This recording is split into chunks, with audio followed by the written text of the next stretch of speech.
Hey friends, today I will explain to you a Japanese action thriller film called Battle Royale.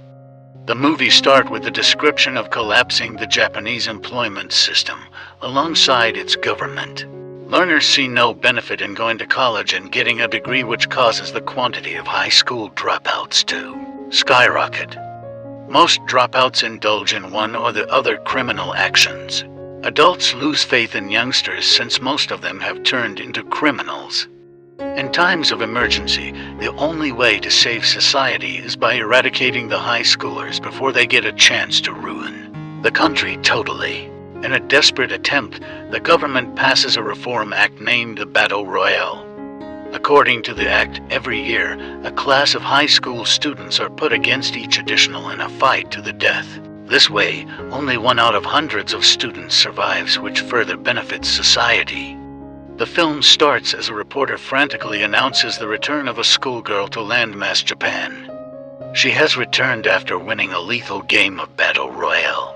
One might think that a teenage girl who was made to kill her companions for survival might have gone through hell. But when the camera zooms onto her face, she eyes at us with a sinister smile. Then, we are inaugurated to the protagonist of the film, Shuya.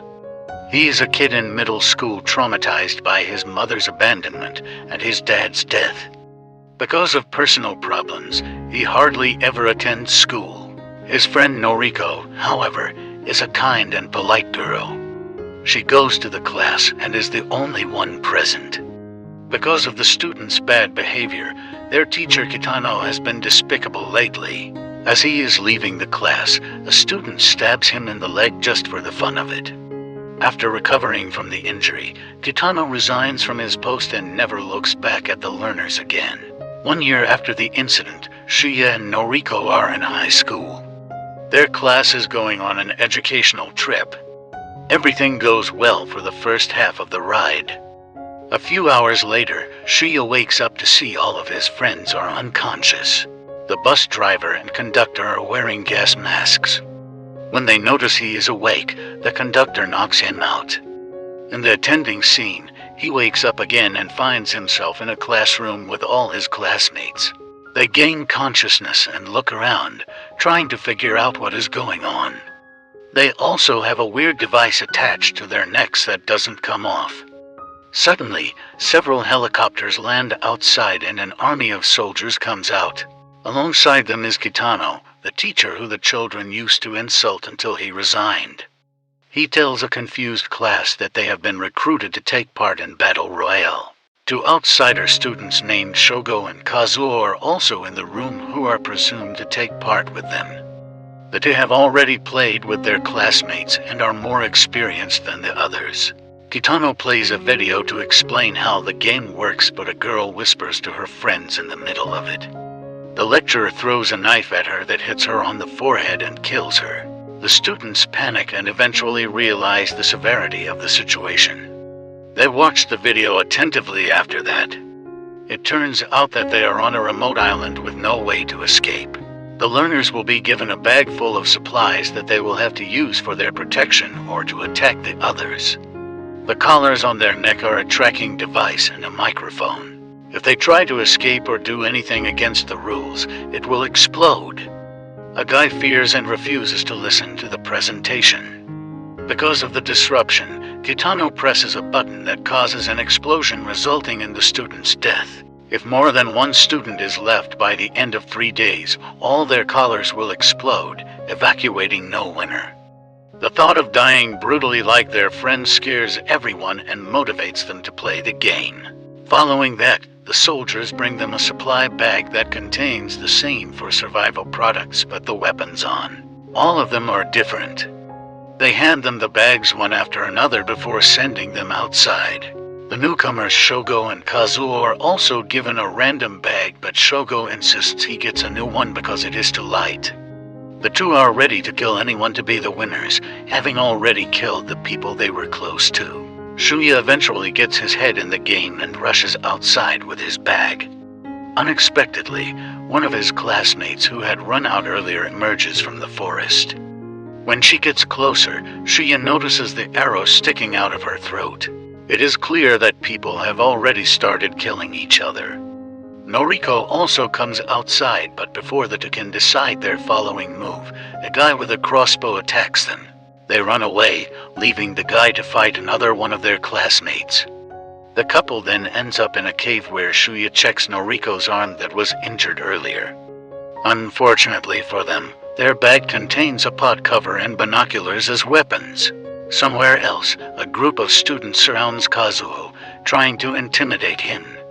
They believe that since he is an outsider, they should kill him first. But a guy makes the mistake of addressing Kazuo with a gun.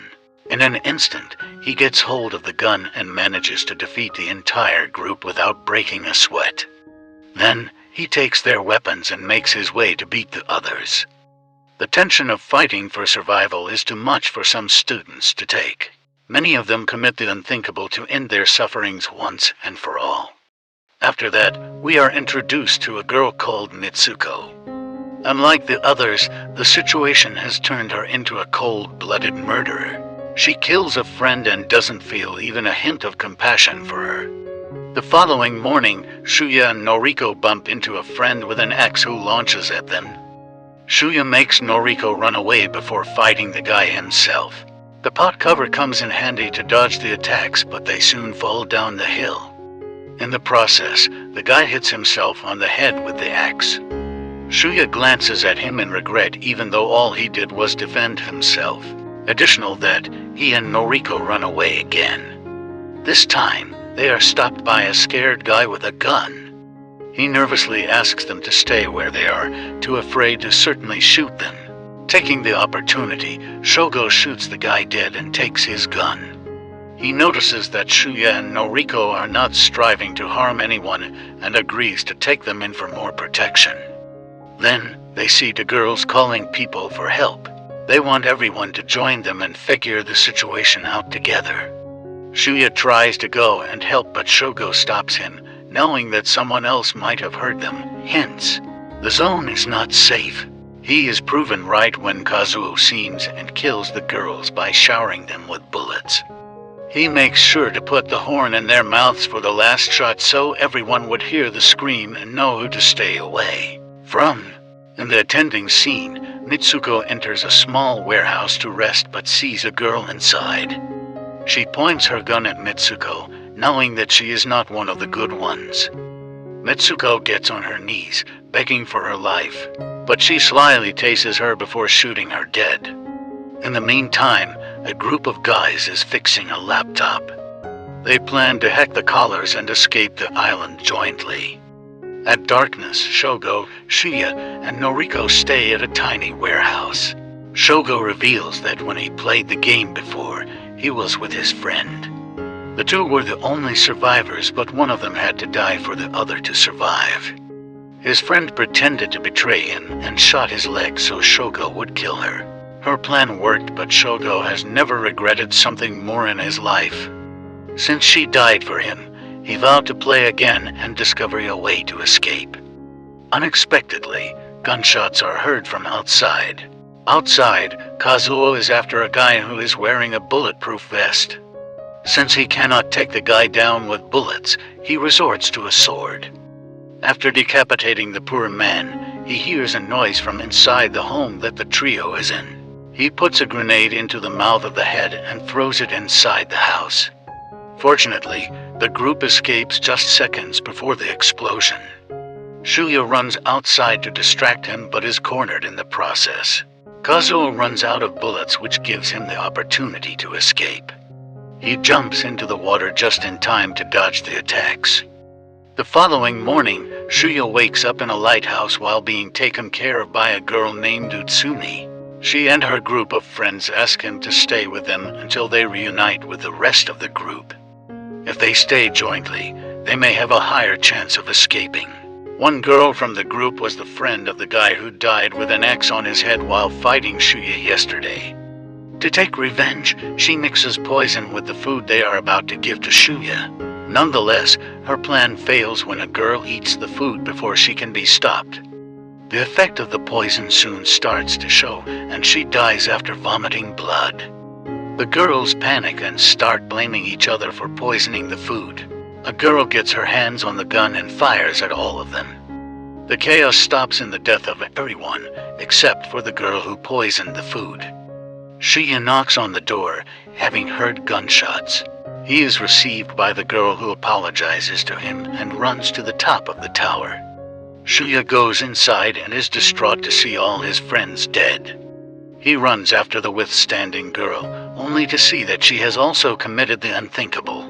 Somewhere else, Noriko gets a dream about her having a heart-to-heart discussion with Kitano. She had always respected him, unlike the other kids, and sympathizes that he was never honored. At the same time, Kitano gets a call from his family who does not care about him.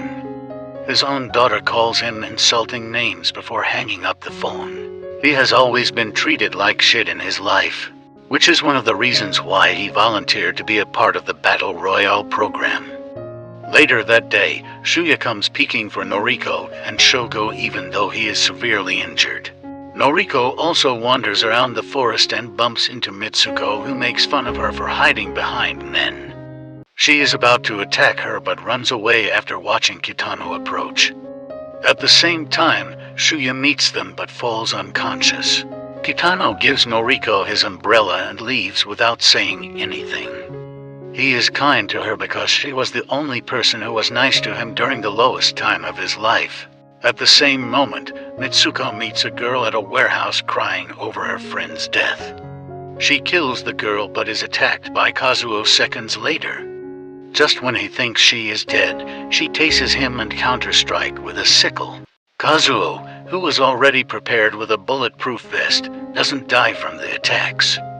In turn, he pushes her away and finally shoots her dead. In the emerging scene, Shogo, Shuya, and Noriko are on their way to the warehouse where the hackers are staying. The hacker is still trying to gain control over the collar devices while the others are preparing explosives with the materials they found around the island. They plan to kill the military and Kitano, which is their only opportunity to escape. After a lot of work, the hacker passes through the control system and disables the tracking device from all the collars. The group of guys then load a vehicle outside with explosives. But before they can move, Kazuo arrives and surprises all of them. In a desperate attempt to kill Kazuo, the guy lights up the explosives and dies in the attending explosion. The trio runs out and sees the dead bodies of the only friends they had left. Kazuo is still alive, but has lost vision in both of his eyes because of the explosion. He fires randomly but manages to get Shogo in the shoulder. Still, Shoho attacks Kazuo repeatedly and ultimately kills him. Additional that, the trio goes to the shore, where Shogo reveals that he was only pretending to be their friend because he wanted them to protect him. Now that they are the only ones left, slaying them would benefit him the most. With that being said, he shoots at the last couple and wins the game. Kitano hears the noise and declares the game is over. The soldiers do not take much time before returning home, leaving Kitano alone on the island. The following morning, Shogo finds him exercising. They go inside where Kitano finds out that Shogo's collar is disabled. Shuya and Noriko come inside, pointing a gun at Kitano and revealing that they are still alive. Nonetheless, to their surprise, Kitano already seems to know that. He shows them a picture he painted of the battle where Noriko is the sole survivor because she is his favorite student. He points a gun at them but is shot dead before he does any harm. As he dies, Kitano reveals that his gun was fake and he didn't want to live anymore. Additional that, the survivors take a boat to mainland Japan. But since Shogo has lost a lot of blood from the injury, he passes away on the way. In the final scene, Shuya and Noriko are seen walking around a city, decided to lead a happy life. And the end. If you are a lover of similar content like this, take a look at my various videos, and if you love it, please burst the like button and make sure you subscribe to the channel and smash the notification horn. Take sight of you in the next video.